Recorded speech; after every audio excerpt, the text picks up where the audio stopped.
Mug, কানের দুল, চায়ের কেটলি, ট্রে, ফুলদানি, ওয়াল ল্যাম্প, লবণদানি, অ্যাস্ট্রে সহ আছে নানা রকম তৈজসপত্র। বাঁশ দিয়ে বানানো এসব গৃহস্থালী তৈজসপত্রের চাহিদা প্রতিনিয়ত বেড়েই চলছে। এছাড়াও দক্ষ হাতে ফুটিয়ে তোলা হচ্ছে নানা রকম প্রাকৃতিক চিত্র। করোনাকালে চাকরি হারিয়েছেন মহিদুল ইসলাম। বেকারত্ব ঘোচাতে বাবার শখের কাজকেই নিজের পেশা হিসেবে বেছে নিতে বাধ্য হয়েছেন তিনি। তার বাড়ি গাইবান্ধার সুন্দরগঞ্জ উপজেলা সদর থেকে 15 কিলোমিটার দূরে বামনডাঙ্গার রামধন গ্রামে। জানা গেছে, স্থানীয় কালীতলা বাজারে মোবাইল ব্যাংকিং এর কাজ করতেন মহিদুল। যা আয় হতো তা দিয়েই কোনো মতে চলত সংসার। আমি রান্নায় মানহীন কোনো উপাদানের সাথে আপোষ করি না। নারী আর নানান আপোষহীন এক নাম। কিন্তু করোনাকালে কাজ হারিয়ে চোখে অন্ধকার দেখেন তিনি। নিরুপায় হয়ে বাবার পেশাকেই বেছে নেন। তখন আমি যেহেতু বাঁশের কাজ জানি, আমি এটা তো বাণিজ্যিকভাবে করতে পারি। তো তখন থেকে শুরু, ইনশাআল্লাহ আজকে এ পর্যন্ত আসছি। আমার এই প্রোডাক্টটা সেইভাবে বাণিজ্যিক ভাবে যায় নাই, ব্যক্তি পর্যায়ে আমি এখন বিক্রি করতেছি। অনেকে আমার কাছে এসে কিনে নিয়ে যাচ্ছে। তা ইচ্ছা আছে এটাকে আরো বৃহৎ আকারে সম্প্রসারণ করা।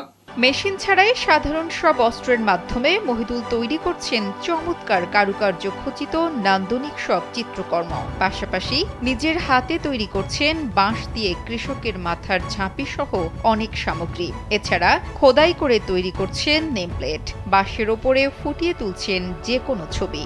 মহিদুল তার গড়া এ কুটির শিল্পের নাম দিয়েছেন স্বপ্নচূড়া। বাঁশ দিয়ে নানা ধরনের সামগ্রী তৈরির পাশাপাশি মহিদুল তার বাড়িতেও তৈরি করেছেন বিভিন্ন ফল ও ঔষধি গাছের নার্সারি।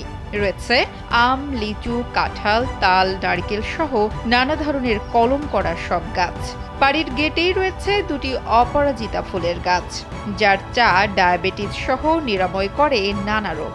মহিদুলের এমন সব কাজের প্রশংসা ছড়িয়ে পড়ছে দূর দূরান্তে। এটা ওনার এই নান্দনিক কাজ দেখে আমরা সবাই বিস্মিত। ওনার এই কাজ দেখে সবাই অনুপ্রাণিত। এলাকার যে বেকার যুবক আছে তারাও এগুলো দেখছে এবং তারা শেখার চেষ্টা করতেছে কীভাবে এই বাঁশ দিয়ে শিল্প তৈরি করা যায়।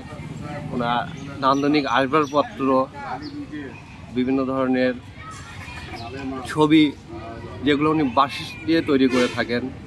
ইভেন বঙ্গবন্ধু শেখ মুজিবুর রহমানের ছবিও উনি বাঁশ দিয়ে তৈরি করেছেন। তিনি অত্যন্ত সুন্দরভাবে বাঁশ দিয়ে তৈরি করেন অনেক কিছুই। যেমন ধরতে গেলে বলতে মগ রয়েছে, বিভিন্ন আসবাবপত্র, যেমন চারা রাখার মতো পাত্র রয়েছে, বিভিন্ন ধরনের আর কি আসবাবপত্র তিনি তৈরি করেছেন। কারণ তিনি তৈরিকৃত জিনিসপত্র বাজারে সেল করতেছেন। আবার তিনি নতুন নতুন প্রচেষ্টা অনুযায়ী তিনি আরও অনেক কিছু তৈরি করার উদ্যোগ নিয়েছেন তিনি। কুটির শিল্পী মহিদুলের এই শিল্পকর্মকে এগিয়ে নিতে প্রশিক্ষণের পাশাপাশি জুলাই মাসে ঋণের ব্যবস্থা করা হবে বলে জানান বাংলাদেশ ক্ষুদ্র ও কুটির শিল্প কর্পোরেশন গাইবান্ধার সহকারী মহাব্যবস্থাপক রবীন্দ্রচন্দ্র বর্মন। আমরা বিভিন্ন ব্যাংকের কথা বলেছি, আর আমাদের যে ঋণটা আছে সেটার কথা বলেছি, সেটা জুলাই মাসের কথা বলেছি। আর এমনি সরকারি পৃষ্ঠপোষকতা আসলে এখন আমাদের কাছে আমার জানা নাই, এরকম আমাদের নেই আর কি। প্রশিক্ষণের বিষয়ে বলেছি, কোথায় কোথায় প্রশিক্ষণ পাওয়া যাবে। সরকারি পৃষ্ঠপোষকতা পেয়ে মহিদুলের মতো অন্যান্য যুবকেরাও যাতে কর্মসংস্থান করে স্বাবলম্বী হতে পারেন, তেমনটি প্রত্যাশা করছেন স্থানীয় সচেতন মহল। নুসরাত জাহান কলি, কালবেলা।